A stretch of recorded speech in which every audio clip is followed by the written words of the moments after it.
Aleluia. Irmãos, eu não preparei nada. Eu não preparei nada, mas eu tinha já no meu coração, de algumas semanas atrás, que eu falaria aqui uma mensagem muito conhecida e muito simples, que está lá em Atos, começa em Atos 6. Eu tenho falado para os irmãos da facilidade e da liberdade que nós, como cristãos, temos de buscar ao Senhor e de servir ao Senhor, aqui nesse país, no Brasil. E ontem à noite eu estava aqui na igreja e me deu um pouquinho de preocupação, porque eu falei, não preparei nada.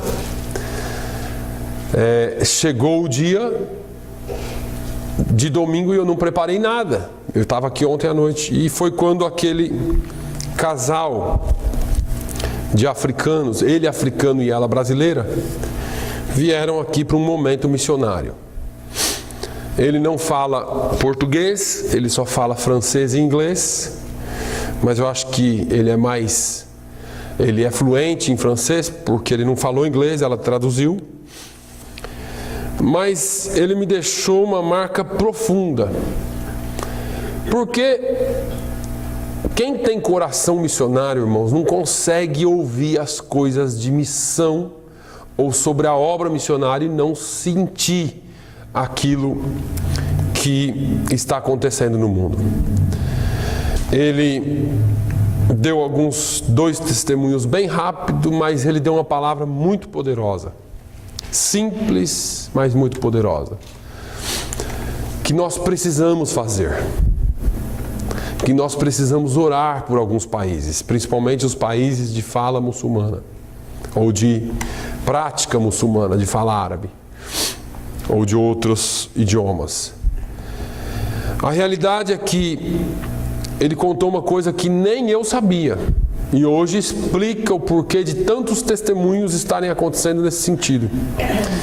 Ele diz que o muçulmano, ele só vai crer se ele tiver um sonho ou uma visão. Porque ele é ensinado desde criança que Deus se revelará a ele através de sonho ou de visão. Então não adianta você ir lá, pregar o evangelho, falar, não adianta, eles vão te matar. Ele diz assim, igreja, ore para que Deus dê visão para eles, para que Deus dê sonhos a eles. E nós temos ouvido centenas de testemunhos, se não milhares de testemunhos, de pessoas que têm tido visão com o próprio Jesus. Com o próprio Jesus. No mundo muçulmano. Pessoas que se converteram. Eu conheço um muçulmano, um ex-muçulmano que se converteu porque ele saiu de uma loja numa cidade muito movimentada e foi atravessar uma rua, e quando ele estava atravessando a rua, o chão se abriu e ele caiu numa vala profunda no meio da rua. E ele caiu naquela vala profunda. E naquela vala profunda ele disse, eu vou morrer aqui, e começou a clamar por tudo que ele sabia, e ele lembrou do Jesus da Bíblia. E ele clamou, e ele disse que clamava por Deus, e de repente aparece um ser vestido de branco e se identifica como Jesus. E disse, eu sou a sua salvação.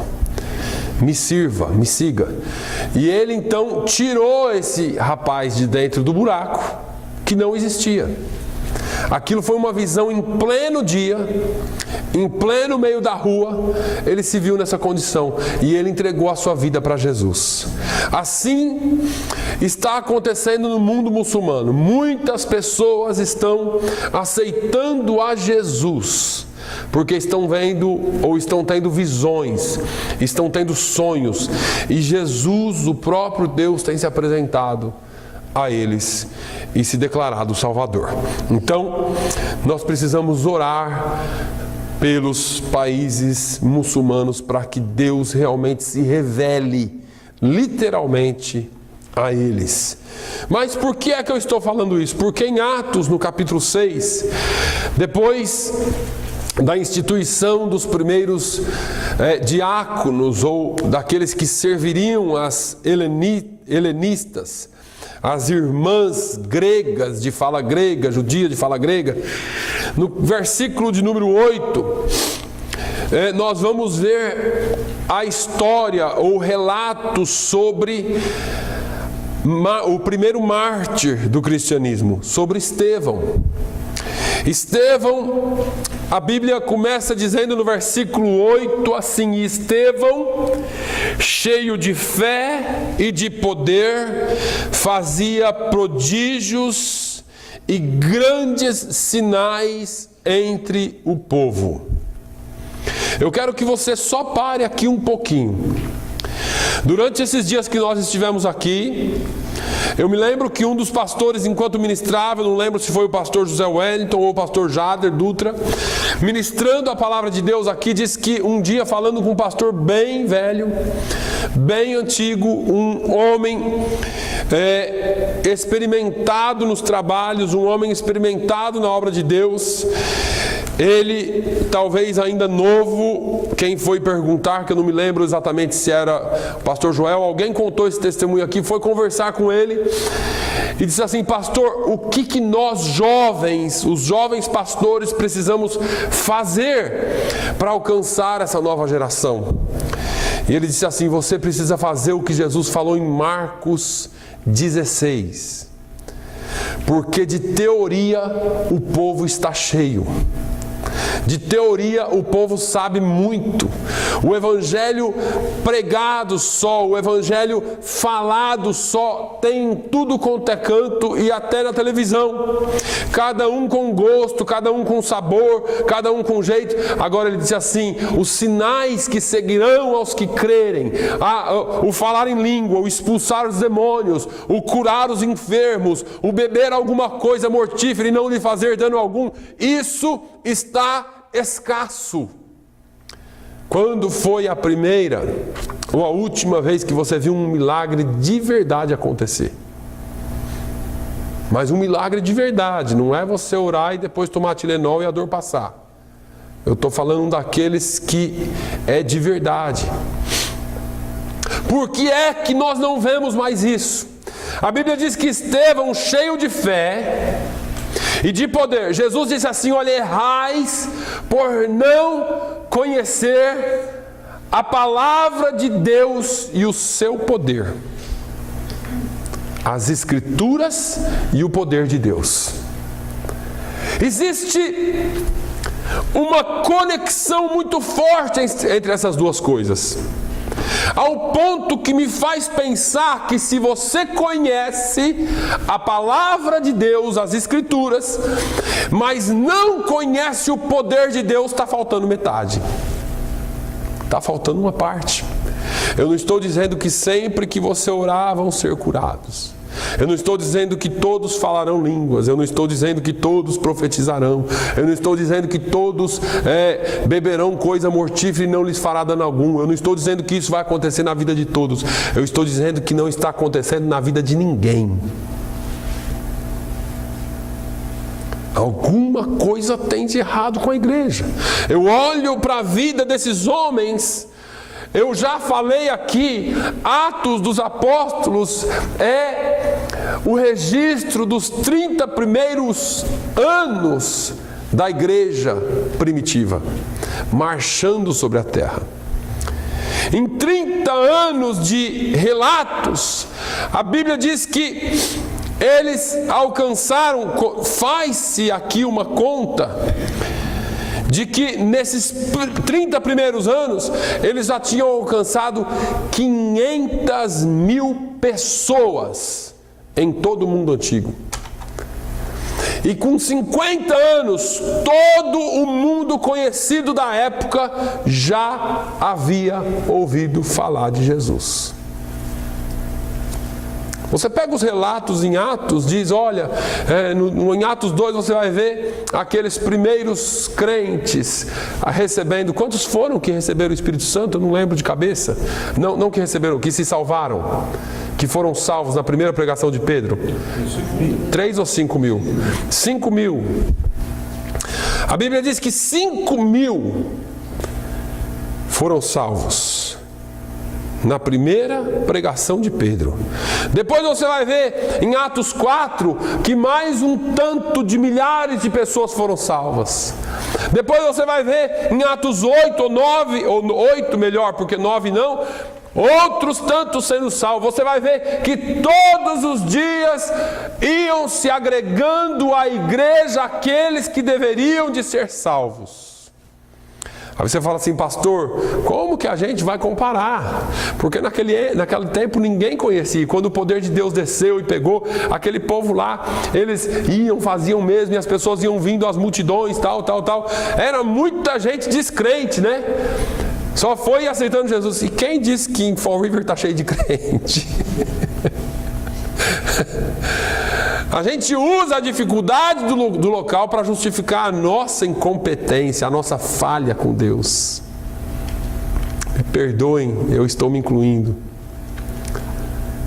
Fall River é terrível, essa portuguesada, essa brasileirada, essa isso, essa aquilo. E a gente fica arrumando desculpas, porque nós não fazemos a obra de Deus como deveria ser feito. Quantas vezes nós somos chamados para orar por alguém, e nós já saímos de casa, assim, nós vamos lá orar, né? Vamos lá. Onde é que está a nossa confiança? Onde é que está o poder de Deus nas nossas vidas? As pessoas deveriam conhecer-nos pelo poder de Deus que há em nós. E nós temos uma fé meio que sem obras. Esse moço, ele tinha sido consagrado recentemente ao diaconato. Assim, eu só sou diácono na igreja. E nós colocamos hierarquias na igreja. O diácono, ele só tem que limpar a igreja, catar garrafinha, né, irmão Manuel? Que ontem eu falei, pega todas as garrafinhas. Aliás, eu não precisei falar nada, só falei, vocês cuidam aí para mim. Eles... Ficou tudo certinho. Diácono é só para isso, né? Não. A Bíblia mostra aqui no capítulo 6 que esses homens foram separados para servir as mulheres de fala grega, as helenistas, porque começou a dar uma confusãozinha lá que as judias recebiam, as judias puras, recebiam mais, as viúvas recebiam mais comida, e as que era misturado com o grego não recebia tanta comida. Aí eles vieram falar com os apóstolos. Eu quero só mostrar para você o que é que Estevão era, o que esse diácono aqui era, porque hoje não é consagração de diácono não, mas só para vocês entenderem o que é servir a Deus. Volta um pouquinho no versículo 3 do capítulo 6. Capítulo 6, versículo 3, diz assim, olha aqui que os 12 falaram. Escolhei, pois, irmãos, dentre vós, 7 varões de boa reputação, cheios do Espírito Santo e de sabedoria, aos quais constituamos sobre este importante negócio. Espera aí, o que eles iam fazer, irmãos? Food share. Precisava do que para fazer a distribuição de comida?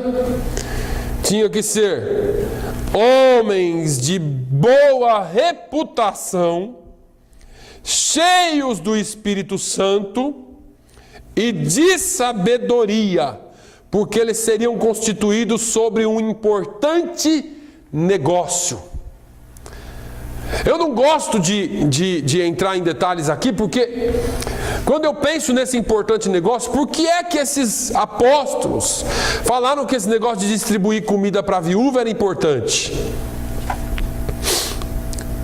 Não é porque era importante porque era para a viúva, porque ia abençoar uma viúva, não. É porque aquilo era um ministério da igreja. A igreja não saía daquilo ali saía da igreja. Hoje nós vemos food share de tudo quanto é tipo. Ministério fulano de tal, distribuição de alimento, ministério, virou ministério. Mas não existe igreja. Isso aqui era a igreja servindo as suas viúvas. Isso é um ministério importantíssimo, porque estava cuidando de gente de dentro de casa, porque estava cuidando do povo de Deus. E disse, olha, tem que ter sabedoria, e tem que ser cheio do Espírito Santo. Aí nós vamos ver a separação de 7 homens, e Estevão estava entre eles. E o versículo 8 fala, e Estevão, cheio de fé e de poder, fazia o quê? Prodígios. Fazia grandes sinais entre o povo. Estou distribuindo a cesta básica para a viúva. A viúva chegava com problema de saúde. O Estevão falava assim, eu vou te dar comida, mas vem aqui que eu também vou abençoar a sua vida. E quando ele colocava, eu estou só parafraseando para a gente entender, ele colocava a mão sobre ela, o milagre acontecia. Que diáconozinho, hein? Eita, cabra arretado. Esse homem, cheio do Espírito Santo, cheio do poder, cheio de fé, começou a incomodar.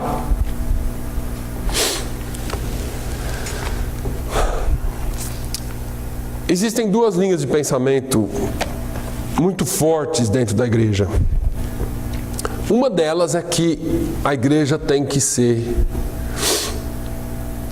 e tem base bíblica para isso, a igreja tem que ser quieta, não pode incomodar o mundo, não pode chamar muito a atenção, a igreja tem que trabalhar com as autoridades, tem que viver em paz, e isso é possível dentro de alguns tipos de governo.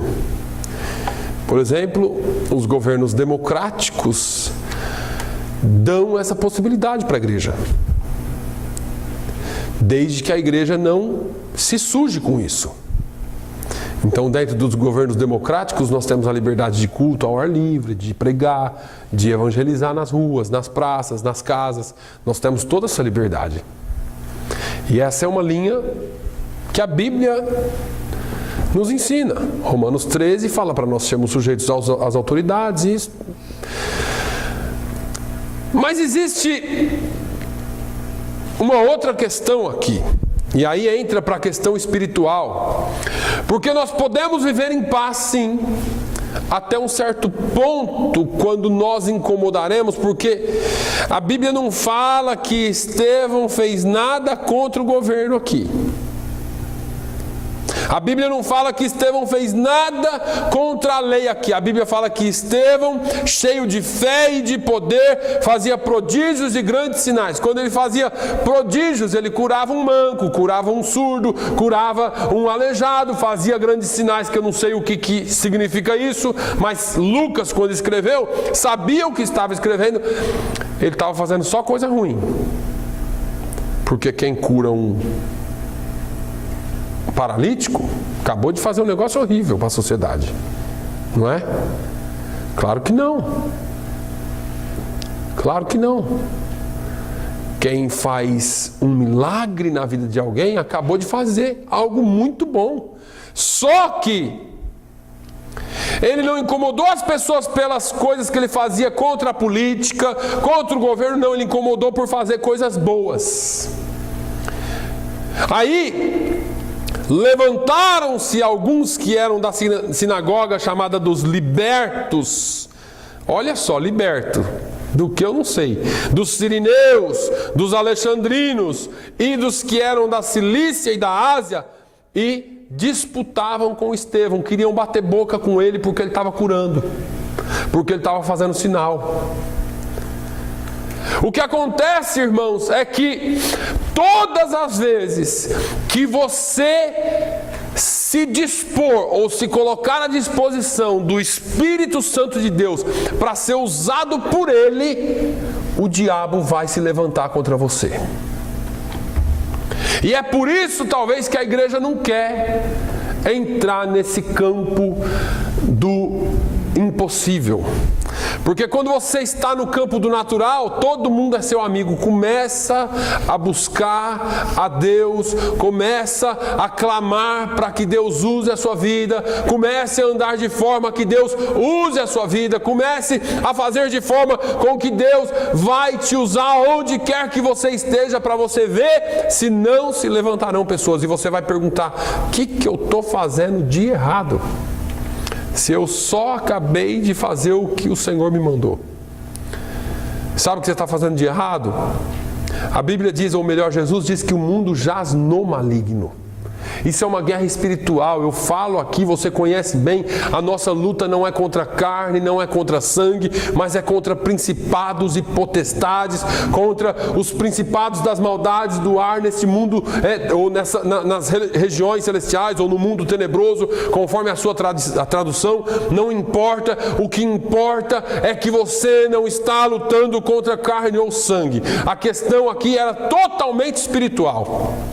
Quando eles começaram a disputar, a Bíblia diz que eles disputavam com Estevão, e no versículo 10 diz: e não podiam resistir à sabedoria e ao espírito com que falava. E esse espírito na sua Bíblia está em letra maiúscula. Ele era cheio do Espírito Santo de Deus. Ele não falava dele mesmo, ele tinha sabedoria vinda dos céus. Jesus um dia viu os discípulos preocupados e disse assim: não se preocupe, não se preocupe, vocês serão levados diante dos magistrados, diante dos líderes, dos religiosos, e lá o Espírito Santo vos ensinará o que haverão de falar. Estevão com certeza não era um homem de muitos estudos, não era um homem de muita sabedoria humana, mas o Espírito Santo enchia ele e ele falava, e eles não podiam resistir à sabedoria dele. Então, a Bíblia diz que aqueles homens subornaram alguns, pagaram alguns.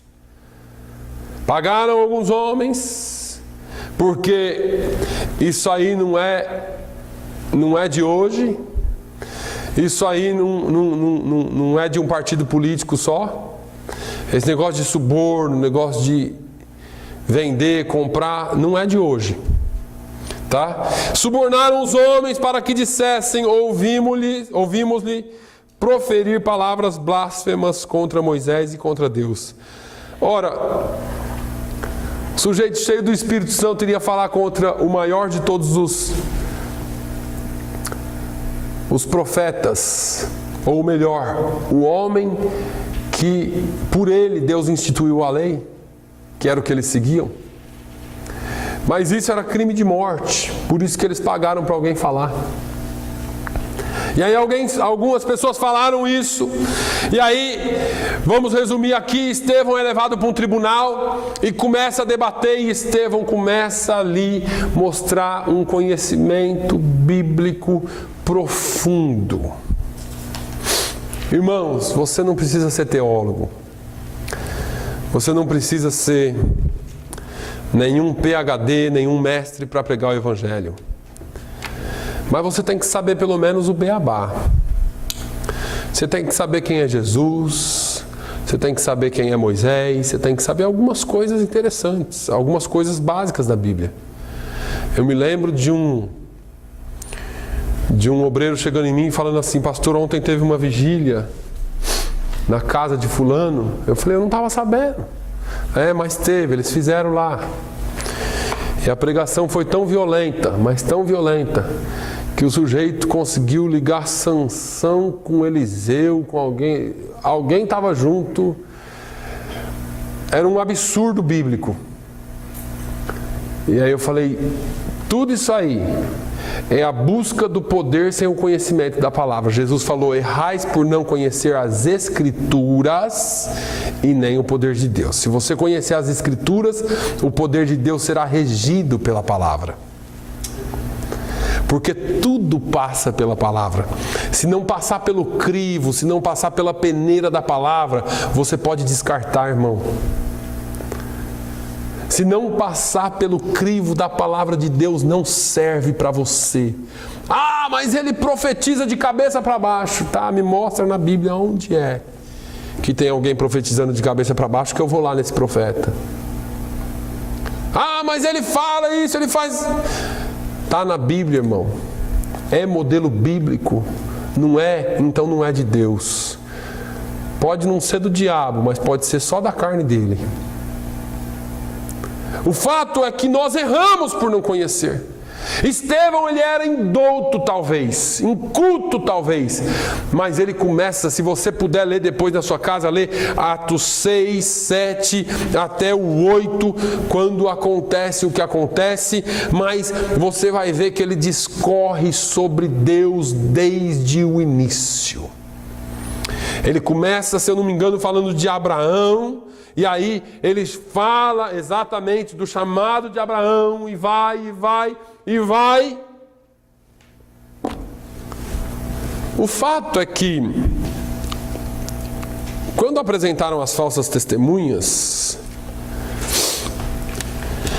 no versículo 15 diz assim: então todos os que estavam assentados no conselho, fixando os olhos nele, viram o seu rosto como rosto de um anjo. Espera aí, irmãos. Quem é doido de matar um anjo? Você pode ser o mais bonitinho, o mais crentinho, o mais santinho, o mais perfumadinho. Se você servir a Deus com integridade, se você for cheio do poder de Deus, o mundo vai te odiar. Não queira agradar a homens. Você não vai conseguir esse feito sem desagradar a Deus. Agora, se você quiser agradar a Deus, com certeza alguém não se importará com a sua aparência, com a sua santidade, com os sinais que você faz, com os prodígios que você faz. Eles vão te odiar. Ah, mas eu vou ser querido de todo mundo. Ninguém é querido de todo mundo, meu filho. Ninguém é querido de todo mundo. Todos nós teremos sim inimigos, porque essa guerra é espiritual. Mas eu só faço bem, pastor. Olha no meu serviço que estão fazendo comigo agora. Olha isso que está acontecendo. Nós tivemos aqui pessoas que pediram oração porque estavam sendo perseguidas por serem cristãos no serviço. O pior de tudo, irmãos, é que se você é cristão e está sendo perseguido no serviço, você pede oração, Deus abre porta, você vai para outro serviço, você acha que o diabo não sabe que você foi para outro serviço? As pessoas pensam que vão estar livres das perseguições porque o pastor orou, porque a igreja orou. Se fosse assim, então essa igreja aqui de Atos era toda fraca. Porque quantos discípulos, quantos não foram mortos, quantos não foram apedrejados e a igreja orando? A Bíblia fala que o sujeito foi preso, Tiago, e a igreja em oração, a igreja em oração, a igreja em oração. O que aconteceu com Tiago? Não o irmão de Jesus, o outro. Cortaram a cabeça dele. A igreja... Na mesma semana, Pedro foi preso também. A igreja em oração, a igreja em oração, a igreja em oração, a igreja em oração. O que aconteceu com Pedro? Foi liberto por um anjo. Agora, sabe o que me chama a atenção nessa passagem? Porque eu estou aqui em uma passagem, mas no livro de Atos é lindo. O que me chama a atenção nessa passagem é que assim, gente, nós vamos orar pela irmã Cida, porque ela está passando um problema. Olha, e aí a gente entra em oração pela irmã Cida, Deus abençoe a irmã Cida. Acontece o pior. A gente fala, Deus não ouviu a gente. Na próxima semana é a irmã Alzira a vítima da vez. Ele falou, não vamos nem orar, Deus não ouve. Foi isso que a igreja fez? Irmãos, nós temos que ser que nem Sadraque, Mesaque e Abednego. Se ele fizer, ele é Deus. Se ele não fizer, ele continua sendo Deus. O fato é que nós desistimos. E as nossas derrotas servem para aumentar a nossa fé e não diminuir a nossa fé. Eu fui derrotado nessa, mas na próxima eu vou ser campeão, eu vou ser vencedor, porque Cristo já venceu. E nós temos que orar, nós não podemos desistir. Esse moço aqui, ele agora está sendo acusado ou falsamente acusado, e talvez ele se lembrasse lá assim, aquilo que dava força para ele. Porque, irmão, quando você começa a ser acusado, quando você começa, se eu começo assim, não, Manuel, você errou sim, e você, não é assim, aconteceu isso, não, está errado, o senhor está certo, eu estou falando, você está errado, qual que é o sentimento natural que vai surgir no senhor? Um sentimento meio que de raiva, porque daqui a pouco começa até a virar discussão. Você fala, caramba, eu faço certo e o sujeito não vê? Será que ele não vê que eu estou fazendo certo? Assim era Estevão, mas ele não ficou bravo. Porque se ele tivesse ficado bravo, a cara dele não ficava como a de um anjo. Certo? Ele só continuou falando, ele só continuou explicando. Olha, Deus chamou Abraão e vai, e passa por Moisés e vai em frente pelos profetas, chega em Jesus. Aquilo, irmãos, isso aqui é lindo, porque isso aqui mostra que independente das circunstâncias, você não pode deixar abalar a sua fé.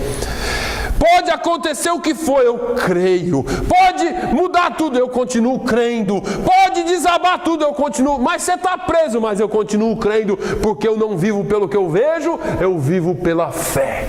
Aleluia. A Bíblia diz que esse moço foi falando. Quando você chega lá no versículo 54 do capítulo 7, a Bíblia fala uma frase bonita. E ouvindo eles isto, enfureciam-se em seu coração e rangiam os dentes contra ele. Irmãos, você imagina um cabra bravo, um homem bravo, de morder assim. Agora, nós não vamos ler tudo isso aqui. Mas se você ler, você vai ver que Estevão estava retratando a história de Israel. Onde que estava o erro de Estevão?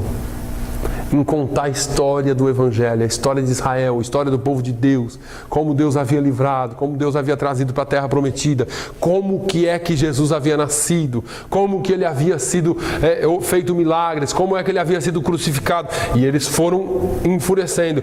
E existe um ditado popular que diz que a verdade dói. A verdade dói.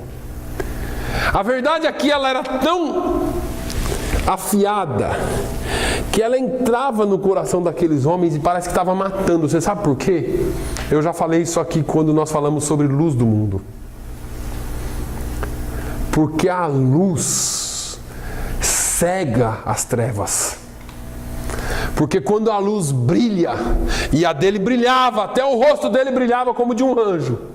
Quando a luz brilha, aqueles homens cheios de treva dentro de si, aqueles homens cheios de temor, e de rancor e de ódio dentro de si, porque não faziam certo, viviam errado, haviam sim crucificado Jesus, haviam sim maltratado os crentes, haviam sim prendido muitos. Quando eles ouviam a verdade, aquilo entrava. Agora, você imagina hoje, eu gosto de fazer o paralelo porque é interessante. Se fosse um crente de hoje, como que seria talvez? Você vai ficar quieto. Não, tudo bem, como que quer? Não, rapaz, não foi nada disso não. Foi nada disso não. Não, excelência, pelo amor de Deus. A minha intenção não foi essa. Se eu machuquei alguém, se eu feri alguém com palavras, me perdoe. Não, isso não vai acontecer de novo.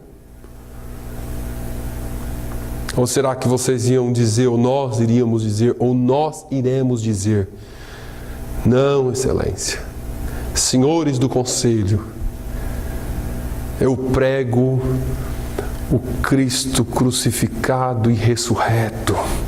Eu prego aquele único que tem poder de transformar. Eu não estou pregando aqui nenhuma heresia. Eu estou pregando aqui um Jesus que realmente liberta, que realmente transforma. Ah, mas a Bíblia é contra o homossexualismo, a Bíblia é contra isso, a Bíblia é contra aquilo. É porque a palavra de Deus, é porque Deus tem um modelo principal, um modelo único para o ser humano. Mas você está contra, você é homo isso, homo aquilo, e fóbico disso, fóbico daquilo. Não importa. Será que você vai continuar, ou eu e você vamos continuar no nosso propósito de declarar a palavra de Deus? Ou nós vamos dizer assim, não, você está certo, vamos fazer o que é politicamente correto. Estevão não quis fazer o que era politicamente correto. Estevão foi discutindo e falando e contando. Eles foram enfurecendo. E olha, no 54 diz que eles enfureciam-se e rangiam os dentes contra ele. Mas ele, no 55, estando cheio do Espírito Santo e fixando os olhos no céu, viu a glória de Deus e Jesus que estava à direita de Deus. Aleluia! É no meio da tribulação que você vai ver a glória de Deus na sua vida. É no meio dos momentos de dificuldade, nos momentos que as pessoas se levantam contra você, no momento que as pessoas tentam contra a sua vida, que você se aproxima mais da presença de Deus. E ele disse assim: eis que vejo os céus abertos, e o Filho do Homem que está em pé à mão direita de Deus.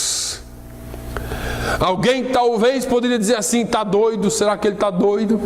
Ou talvez, não, para, ele está tendo uma visão do céu. Não, a Bíblia diz que eles se enfureciam cada vez mais, gritaram com grande voz, taparam os ouvidos. Irmãos, se você for luz, se você falar a verdade, muitos milagres vão acontecer, muitos sinais vão acontecer, mas deixa eu te dizer, alguns vão tapar os ouvidos contra você. Alguns não vão querer te ouvir, vão ranger os dentes contra você. Sabe aquela pessoa que você fala assim, eu não sei porque aquela pessoa não gosta de mim. Eu nunca fiz nada para ela. Quando você tenta falar alguma coisa, você fala, para, não quero te ouvir não. Para com essa palhaçada aí, de Jesus. Para com esse negócio de Deus. Tudo para você tem Deus, rapaz. Para. A Bíblia diz que eles taparam os ouvidos e se arremessaram a uma contra ele. Todos juntos se arremessaram contra ele. Pegaram ele, empurraram ele, foram empurrando, vem aquela multidão empurrando ele, eu imagino ele caindo, levantando e para, o que é isso, o que está acontecendo? E vai e empurra ele para fora dos muros da cidade. E talvez ele tenha pensado, bom, eu vou ter que procurar um outro lugar para viver, porque essa cidade eles não me aceitam mais. Mas não parou por aí. Alguém lá no meio deve ter gritado assim, apedreja! E só basta um gritar. E a primeira pedra bateu. E talvez, se fosse um de nós, gritaria, para! Eu retiro tudo o que eu disse. E a segunda pedra bateu. E Estevão, enquanto era apedrejado, no versículo 59, dizia, Senhor Jesus, recebe o meu espírito. Recebe o meu espírito. Ele já sabia o que ia acontecer. Ele não correu, ele não tentou escapar, ele não tentou brigar. Versículo 60 diz que ele se pôs de joelhos, clamou com grande voz, e disse, Jesus, desça a tua ira sobre eles e põe tudo na cama, no leito da enfermidade. Mas é isso que nós temos visto crentes fazer hoje. Deus vai pesar a mão, Deus vai destruir, Deus vai tocar, Deus vai colocar, tem até música assim. que se não sair da frente eu arrebento. O meu Deus vai te lançar na cova, vai te lançar no leito. Não foi isso que Jesus deixou para nós. Jesus, no alto da cruz, disse: Senhor, perdoa-lhes porque não sabem o que fazem.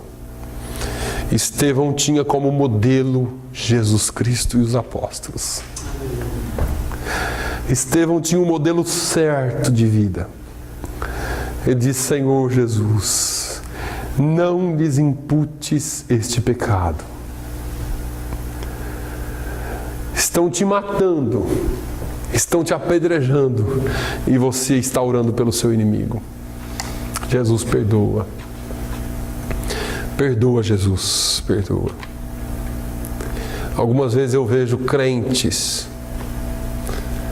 colocando no Facebook cenas de cristãos sendo mortos lá na janela 1040. E eu vejo esses mesmos crentes fazendo comentários assim: essa raça tem tudo que ser morta. Eu já fiz. Não comentários escritos, mas eu já falei, já pensei. Isso tem que morrer, isso não é de Deus. Esse povo é tudo do diabo. É assim como eu e você éramos. Nós éramos criaturas de Deus. E pela sua graça e pela sua misericórdia Ele nos alcançou. E nos regenerou. E nós fomos transformados em filhos de Deus. Novas criaturas. As coisas antigas se passaram. Tudo é novo para nós. E agora, portanto, nós não agimos mais como no passado. Estevão disse: Senhor, perdoa-lhes, não impute sobre eles esse pecado. E eu queria que eu e você também fizéssemos isso, porque muitas vezes nós olhamos essas cenas, nós olhamos crentes sendo mortos, a igreja perseguida, ou crentes sendo mortos, e a igreja perseguida pelo mundo, que nós mal falamos dela, porque não nos interessa, afinal de contas nós não somos perseguidos. Mas se você não sabe, talvez nesse momento tem um crente sendo morto ou preso por amor a Deus. Talvez nesse momento alguém está sendo descido dentro de uma jaula de animal, com guindaste dentro de uma piscina para morrer afogado. Talvez você não saiba, mas alguém agora nesse momento está sendo colocado em chamas, vivo, para que morra queimado. Talvez nós não saibamos, mas talvez nesse momento alguém está recebendo um tiro na cabeça, e essa é uma forma, eu acho que é a forma mais fácil de ser perseguido, porque um tiro na cabeça passa logo. Mas eles deixaram de atirar na cabeça e agora eles cortam pedaços do corpo antes de cortar o pescoço, para que haja sofrimento, para ver se aqueles cristãos vão negar Jesus. E eles não negam. E nós negamos Jesus aqui tantas vezes no nosso dia a dia. Que o Senhor nos perdoe e que nós possamos adotar o modelo de Jesus Cristo e dos apóstolos e sermos imitadores deles, assim como eles foram imitadores de Cristo. Esses homens, com todas as suas falhas, se tornaram santos homens de Deus em vida, assim como nós somos. Assim como nós somos. Me dê mais um minuto. O pastor Jader falou uma coisa interessante, que os dons de dentro da igreja é para aperfeiçoar os santos. Isso é bíblico. Para aperfeiçoamento dos santos. Santo precisa ser aperfeiçoado, irmão. Eu fiquei pensando nisso. Você é santo e santificado pelo sangue de Jesus. Mas nós precisamos ir além. A nossa oração tem que ser para Deus nos aperfeiçoar a cada dia. Para Deus trabalhar em nós a cada dia pela sua palavra. E que nós cheguemos ao ponto, talvez não de se morrer por Ele, mas morrermos com Ele. E se preciso for, morrer por Ele, como Ele morreu por nós. Aquele africano que deu testemunho aqui ontem, diz que um dos muçulmanos que aceitou Jesus declarou que se for preciso, pastor Joel, o pastor José Wellington falando aqui no comitê em um dos comitês que ele faz parte aí do Comitê Mundial, diz que um dos missionários no mundo muçulmano foi morto, e que o missionário que assumiu o lugar dele veio para o comitê e disse pessoalmente na frente deles: se o preço que eu tenho que pagar é a minha vida, eu pagarei com a minha vida por amor a Deus. E eu fico pensando aqui, quantos de nós estamos dispostos? Pense nisso. E assim como Estevão, que nós tenhamos o coração puro para dizer: Senhor, não lhes impute qualquer pecado, mas alcance a eles também. Liberte a eles também. A Bíblia diz que, tendo dito isto, adormeceu. A última oração desse homem foi em favor daqueles que o apedrejavam. E eu sempre falo da nossa oração. Qual tem sido o teor da nossa oração? Ó Jesus, me abençoa. Ó Jesus, me enche. Ó Jesus, me. Ó Jesus, me. Ó Jesus, me. Ó Jesus, a minha. Ó Jesus, o meu. Estevão não falou por si. Ele orou por aqueles que estavam matando ele. Que no seu e no meu coração nós tenhamos esse mesmo sentimento, assim como houve também em Cristo Jesus. Amém? Senhor, eu te louvo. Eu te agradeço, Senhor, pelo teu amor, pelo teu cuidado, pela tua unção. Eu te agradeço, Senhor, por ter nos chamado, por ter nos escolhido. Eu te agradeço, Senhor, por ter nos salvado. Eu te agradeço, Senhor, por ter nos redimido. Ó Senhor, muito obrigado, porque nós somos santos e justificados por Ti, ó Deus, e pelo Teu sacrifício. Senhor, eu quero te pedir nesta manhã que no nome de Jesus o Senhor fortaleça a Sua igreja sobre essa terra. A começar em nós, ó Deus, que o Senhor coloque em nós um espírito de luta, um espírito de fortaleza, de ousadia. E que nós possamos caminhar sobre esta terra e neste lugar como agentes verdadeiros do Teu Evangelho. Não nos envergonhando, mas dando testemunho de quem o Senhor é. Fazendo o melhor que nós podemos para conhecer a Tua Palavra e o Teu poder, ó Deus. O poder que vem e nos advém do Teu Espírito Santo. Senhor, no nome de Jesus, usa cada um dos Teus filhos presentes aqui. Que nós possamos ser tochas, acesas e vivas, de poder, ó Deus, em Tuas mãos. E que o Senhor nos use, onde quer que o Senhor nos leve, para fazer a Tua obra. Ah, meu Deus, nos coroe, Senhor, com os sinais, que eles possam nos seguir não para a nossa glória, mas para a Tua glória, e muitos venham conhecer o Teu nome pelas nossas vidas e através da nossa vida e testemunho. Senhor, que nós possamos ter o coração puro ao ponto de perdoar aqueles que nos perseguem e aqueles que nos magoam. Oh, meu Deus, que nós possamos ter o coração puro para buscar as ovelhas perdidas, para buscar aqueles que estão em dúvida, para buscar aqueles que não Te conhecem. Senhor, abra a nossa visão, nos dê uma visão maior com relação a este campo missionário no qual o Senhor tem nos inserido e colocado. No nome de Jesus, ó Deus, nós oramos por uma semana de paz, de bênção, agradecidos por tudo que o Senhor já tem feito até aqui e aquilo que o Senhor continuará fazendo. No nome de Jesus é que eu oro e agradeço. Amém. Que o amor de Deus, a graça do nosso Senhor e Salvador Jesus Cristo, a comunhão e a consolação do Espírito Santo seja sobre todo o povo de Deus, hoje e sempre. Todos digam amém.